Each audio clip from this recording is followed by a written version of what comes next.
Hi, we're still here at the GDC in San Francisco conference. We're downstairs with pt.2, and we're here with the company of Spirit, and we're with the gaming program of AI for humans. So pt.2 is going to tell us more about that. Sure, hi. So I work for this company called Spirit. I'm Chief Creative Officer. And what we do is we make AI tools to help make games more engaging and accessible for people in different ways. So we actually have two products that we provide. We've just announced them here at GDC for the first time. So the first product is called Character Engine, and it's an engine that drives more believable characters. So if you're a game writer, you can use our authoring tool to write characters which are driven by AI. So you don't need to be like a programmer. Yeah, so you can like create these very like expressive characters who understand the things you say and can respond meaningfully to them. So that's the first thing we do, and that product works in like regular games and also in VR. So you can imagine it working in VR where you can speak to characters, you can walk around them, and they'll like react to, depending on like where you're standing. If you're like all up in their face, they'll be like, whoa, what?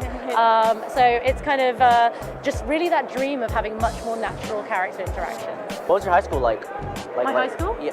How did you get to this stage? How did I get to this stage? Okay, let me tell you. I guess I'll tell you about my education. So I was just always super. I was always just super interested in computers and like programming, and I just like loved games growing up. And I knew I wanted to make games. So in high school, I basically just studied like math and like I did kind of a little bit of everything. When I went to college, I did computer engineering. So because I wanted to like learn about hardware and software, because part of me was like, I kind of want to make games, but I also kind of want to build robots, right? That was kind of my so I was like, I wanted to kind of do both. So that's why I decided to do computer engineering. And then I did a PhD in virtual reality games. So looking at what does it mean to design games for virtual reality? What happens when we're playing a game in virtual reality versus like a regular type of interface? And how do we think about characters differently? And the thing I found was that when you're in virtual reality, you start thinking about characters more like they're human. And so if they don't respond like they're human, it actually pulls you out of the experience, right? So you expect characters to be much more realistic, which is why I'm super excited about this, because now we can build realistic characters. So that's the first piece of what we're doing. The second product is about using some of that same technology to try and fight online harassment in games. Because, and that's our second product, Ally, and what that does is it looks for what kinds of things are people saying to each other. Are you in trouble? And if you are, the system will try and take care of you. So there might be a character in the game who comes up to you and is like, hey, I noticed someone was saying this stuff to you, are you okay? You actually get to interact with Exactly, yeah. And then it'll remember, if you're not okay, it'll remember to protect you in future. But if you are okay, because sometimes you talk smack with your friends, whatever. So it'll just remember the fact that, oh, actually this person is your friend. It's fine if they say whatever to you. Right. We're not gonna bother you if it's your friend. So that's kind of what we do. How do you launch this? Where do you launch it? So we're launching it here. We're already working with several game studios. And now we're just taking more signups from more studios. So yeah, we're basically middleware. So companies can come and use us to help build their games. When did the idea of creating all this happen? Where? We started about 18 months ago, and then we have been working full time for maybe the last 8 months. So yeah, it's a pretty big team. Oh, it's 15 people. So. What inspired you guys to do what you do right now? I think just sort of the fact that characters are not very expressive at the moment, right? And we're also not just going to be in games, we're going to be outside of games as well. So you can imagine characters that you can interact with when you're just out and about in the world.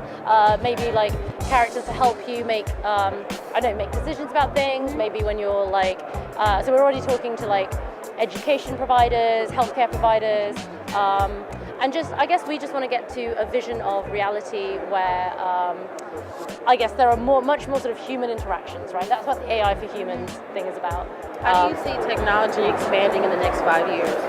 I think that we're going to definitely continue this trend of lots of interest in AI. I think there's going to be a lot of interesting questions around it, right? So there's a lot of people building like self-driving cars, that kind of thing, which like obviously raises a lot of ethical issues. But yeah, I think there's.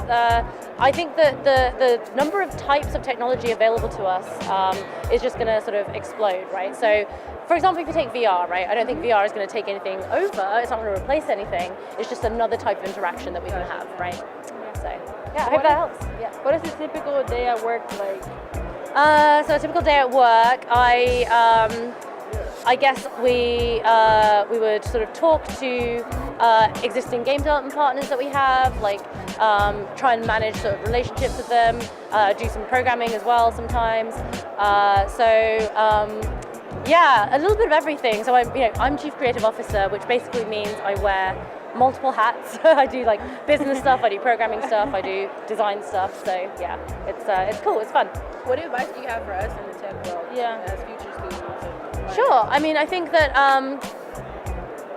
really learn as much as you can about just sort of system design, I think, right? So, I think, and this is where I think learning game design skills is super helpful for multiple things. So I'm actually, in addition to all of this, I'm also a professor at NYU Game Center. So I teach game design as well. And I think game design thinking, learning as much as you can about game design will help you with multiple types of things. What should young people focus on? As in I think to be a good game designer, you need to actually learn a little bit about a lot of things, right? Yeah, a little of everything. I think the smartest game designers I know are people who have an interest in not only tech, but also in like history and literature,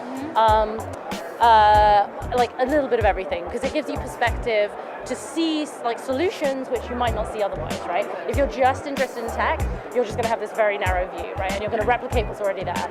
So just get a super broad education, but also, yeah, I think just like trying to understanding how code works, understanding how systems thinking works is super important. Hope that helps. Thank you for your time. No problem. Yeah, good luck. Good luck. Good luck. Thank you. Thank you.